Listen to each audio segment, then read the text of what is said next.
এটা সেই জায়গা যেখানে রাতের নীরবতা ভয়ের হয়ে ওঠে আর ভয় ঢুকে যায় কানে কানে। অদেখা অন্ধকার, হারিয়ে যাওয়া ছায়া আর সত্যি না মনে হওয়া আতঙ্কের কাহিনী নিয়ে আমাদের আয়োজন সিকে হরর। আজকের গল্প ভৌতিক ট্রেন। লেখক সমুদ্র পাল। জঙ্গল ঘেরা একটি বর্ধিষ্ণু গ্রাম। গ্রামটির নাম লালডুব। গ্রামের পাশ দিয়ে তীর তীর করে একটা নদী বয়ে গেছে। দিন রাত সেই নদী দিয়ে বয়ে চলেছে লাল রঙের জল। নদীর দুধারে জঙ্গল, ঘন জঙ্গল। ও পাশটায় নানা রকমের পাহাড়। পাহাড়ের মাঝখান দিয়ে নদীর ওপর দিয়ে চলে গেছে ট্রেনের লাইন। একটাই লাইন, একটার বেশি ট্রেন যাওয়া বা আসা করতে পারে না। রাত্রিবেলায় কেবল দূরপাল্লার ট্রেনগুলো ওই পথ দিয়ে যাওয়া আসা করে, কারণ ওই সময় লোকাল ট্রেন বন্ধ হয়ে যায়। লালডুব গ্রামটায় জনবসতি খুবই কম। এখানকার মানুষজনদের সারাদিন চাষবাস করেই দিন কেটে যায়। সন্ধেবেলায় সূর্য ডোবার সঙ্গে সঙ্গে লোকজন সব মাঠ থেকে বাড়ি ফিরে আসে। সকালে সূর্য ওঠার সঙ্গে সঙ্গে লোকেরা ঘুম থেকে উঠে যে যার কাজে বেরিয়ে পড়ে। কিন্তু বেশি দিন এভাবে চলল না। একদিন রাতে ঘটে গেল সেই অদ্ভুত ঘটনা। দূর রাজ্যে যাওয়া আসার জন্যে ওই একটি মাত্র রেলপথে একটা ট্রেন লালডুবের রেলপথ ধরে যাচ্ছিল। যখন ট্রেনটা লালডুব নদীর ওপরে পৌঁছেছে, সঙ্গে সঙ্গে ট্রেনটা আটকে গেল। সামনে আরেকটা ট্রেন। অন্ধকার রাতে ট্রেন লাইনের ওপর হঠাৎ দাঁড়িয়ে পড়ল। কোনোদিন তো এমনটা হয় না। যাত্রীরা অন্ধকারের মধ্যে জানালা দিয়ে দেখতে লাগল, কোনো লাল আলো তো জ্বলছে না, তবে ট্রেনটা দাঁড়িয়ে গেল কেন? হঠাৎ তারা দেখতে পেল সামনে একটা ট্রেন। সকলে তাজ্জব বনে গেল। এই সময়ে সামনে আবার কিসের ট্রেন?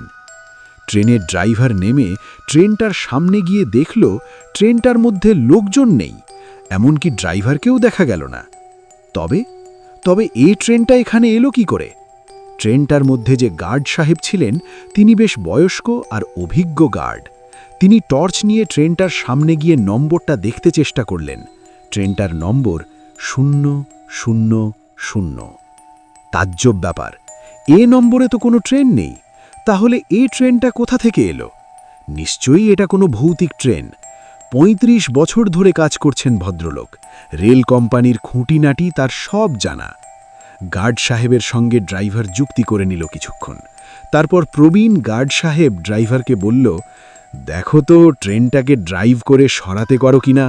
ওটাকে সরানো না গেলে খুব মুশকিলে পড়তে হবে, কারণ জায়গাটা একেবারে নির্জন অন্ধকার। গাড়ি ভর্তি যাত্রী, তাদের চোখে মুখে ভয়ের ছাপ। ড্রাইভার টর্চ হাতে করে যেই না ড্রাইভার কেবিনে ঢুকছে, অমনি নিমেষের মধ্যে একটা ছায়া পাশে সরে গেল। ড্রাইভার সাহসী মানুষ, সহজে সে ভয় পায় না। প্রতিদিন তাকে কিছু না কিছু ভূত দেখতেই হয়। রোজ কত লোক রেল লাইনে মাথা দিয়ে আত্মহত্যা করছে, তারপর তাদের আত্মা ভূত প্রেত হয়ে রাস্তাঘাটে ঘুরে বেড়ায়। ড্রাইভার যেই না ট্রেনটা চালাবার উদ্যোগ নিল, অমনি একটা বিরাট কালো লোক, চোখগুলো তার আগুনের ভাঁটার মতো জ্বলছিল, মাথা ভর্তি তার ঝাঁকড়া চুল, আর হাতের নখগুলো তার অস্বাভাবিক লম্বা, পেছন থেকে এসে ছুঁড়ে ফেলে দিলে ড্রাইভারকে বাইরে। বেচারা ড্রাইভার মাটিতে পড়ে জ্ঞান হারালো। অভিজ্ঞ প্রবীণ গার্ড সাহেব দেখল সমস্ত ব্যাপারটা ভৌতিক কাণ্ড। মানুষের পক্ষে এর সমাধান করা অসম্ভব। আজ রাতে কিছুই করা সম্ভব হবে না। যাত্রীরাও তখন ভয়ে কাঠ হয়ে গেছিল। গার্ড সাহেব তখন যাত্রীদের উদ্দেশ্যে বলল, আপনারা সব কিছু তো স্বচক্ষে দেখলেন, তাই আমার মনে হচ্ছে আমাদের আজ এখানে থাকা উচিত হবে না। সামনে যে ট্রেনটা আমাদের বাধা হয়ে দাঁড়িয়েছে, সেটা একটা ভৌতিক ট্রেন। আমরা বরং আমাদের ভালোর জন্যে পুনরায় আগের স্থানে ফিরে যাই। পৌঁছতে আমাদের সকাল হয়ে যাবে, তারপরে যা হয় একটা কিছু করা যাবেক্ষণ। পরদিন সকালে রামগড় স্টেশনে ট্রেনটা পৌঁছতে সবাই অবাক। কি ব্যাপার, গার্ড সাহেব নিজে ট্রেন চালিয়ে নিয়ে এলো। যথারীতি ড্রাইভারকে অজ্ঞান অবস্থাতেই ট্রেন থেকে নামাতে হলো। স্টেশন মাস্টার সব কিছু শুনল। 000 নাম্বারের ট্রেন তো তার খাতায় নোট করা নেই, আর মনে হচ্ছে ওই নাম্বারের ট্রেন তো সারা দেশেই নেই। পুরনো ফাইলপত্র বার করে দেখা হলো আগে কোনো ট্রেনের এই নাম্বার ছিল কিনা। দেখা গেল আজ থেকে প্রায় ১৮৫ বছর আগে রামগড়ে রাজত্ব করত শেরওয়াজেল। সেই রাজার সবচেয়ে প্রিয় সংখ্যা ছিল ০০০, আর তার ইচ্ছা অনুসারেই একটা ট্রেনের নাম্বার দেওয়া হয়েছিল ০০০। তারপর রাজা মারা যাওয়ার পর কিন্তু ট্রেনের ওই নাম্বার পাল্টানো হলো না। তার স্মৃতির উদ্দেশ্যে ট্রেনটার ওই নাম্বারই রয়ে গেল ০০০। কিছুদিন পরে ট্রেনটা লালডুব গ্রামের ওই লাল নদীর ওপর দিয়ে যাওয়ার সময় ব্রিজ ভেঙে নদীতে পড়ে যায়। সেই ট্রেনে অসংখ্য যাত্রী ছিল, তাদের আর হদিশ পাওয়া যায়নি। এমনকি ট্রেনের একটা লোহাও তো আমাদের কাছে এসে পৌঁছায়নি। চারদিকে খবর দেওয়া হলো ট্রেনটাকে ওখান থেকে সরাবার জন্যে। বিভিন্ন পুলিশ বাহিনী, মিলিটারি সবাই সেখানে হাজির হলো। কিন্তু কি আশ্চর্য, কোথায় সেই ০০০ নাম্বারের ট্রেন? রেল লাইন সম্পূর্ণ ফাঁকা, ট্রেনের চিহ্ন পর্যন্ত নেই। সঙ্গে সঙ্গে সেই রাতের গাড়ির ড্রাইভার আর গার্ডও এসে হাজির হয়েছে। তারাও সব দেখে শুনে হতভম্ব হয়ে গেল।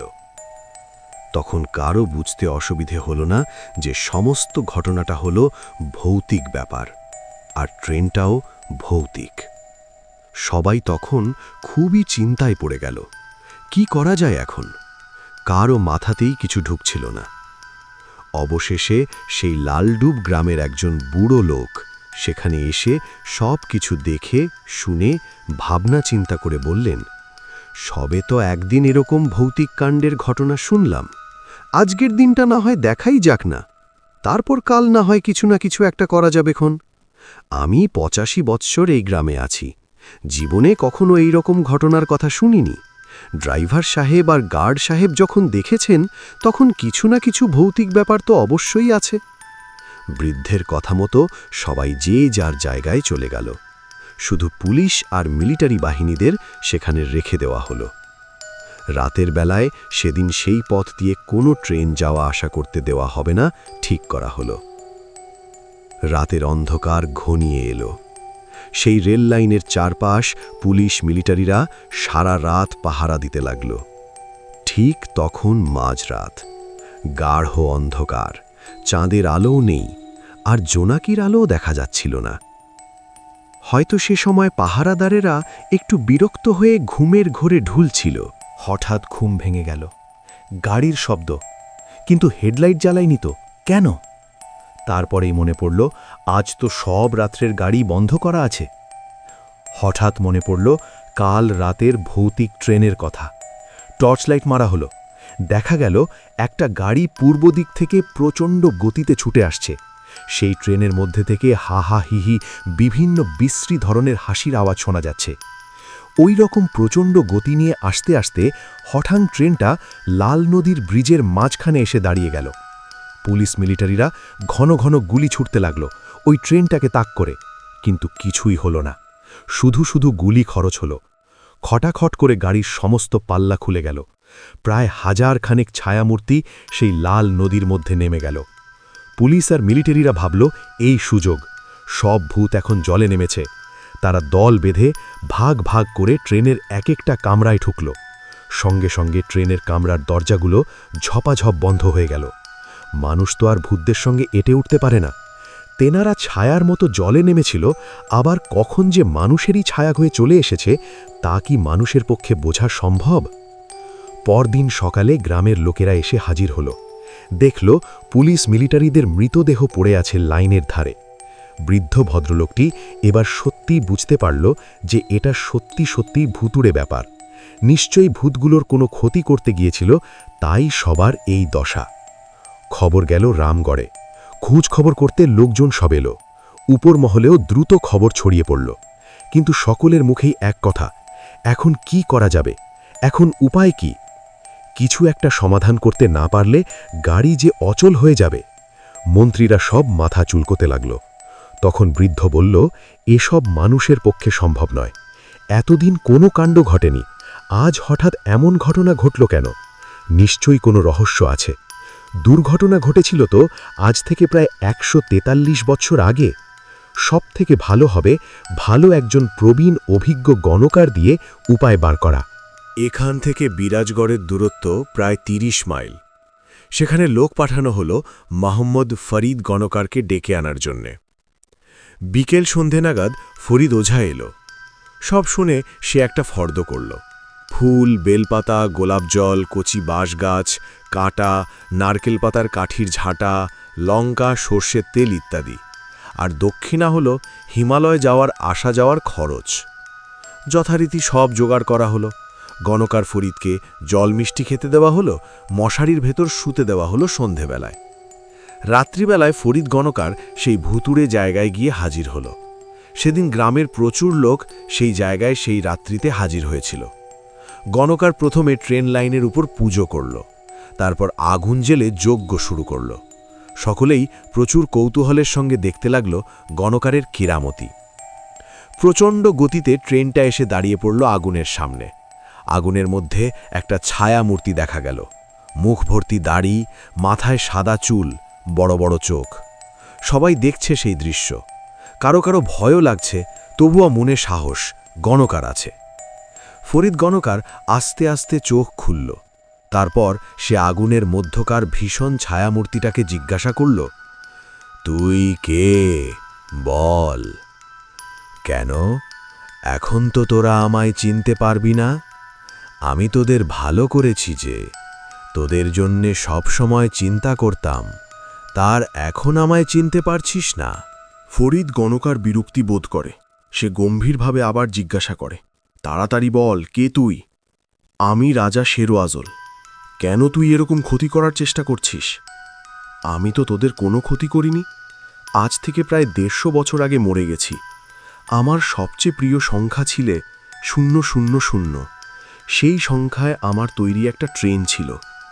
সেটাই নদীতে ডুবে যাওয়ার পর আজ পর্যন্ত আমার প্রিয় সংখ্যার নম্বরে কোনো ট্রেন নেই। এমনকি ওই নম্বরের কোনো জিনিসও বাজারে নেই। আমাকে আজ সবাই একেবারে ভুলে গেছে।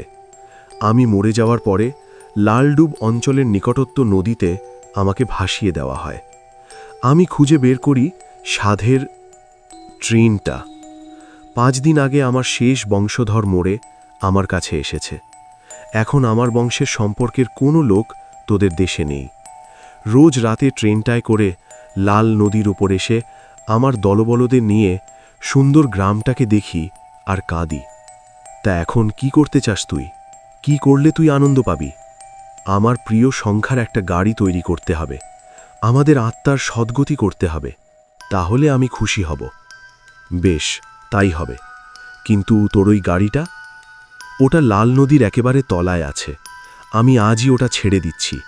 তোর লোক দিয়ে কাল তুলে নে। পরদিন সকালে ইঞ্জিনিয়ার আর মজুরের দল এলো। ট্রেন তোলা হলো। শেরওয়াজাল এবং তার চেলা চামুন্ডাদের আত্মার সদ্গতি করা হলো। রাজার প্রিয় সংখ্যাটার ট্রেন চালু হলো। সুন্দর গ্রাম লাল ডুবে আর কোনো ভয় রইল না। সবকিছু আবার আগের মতোই চলল।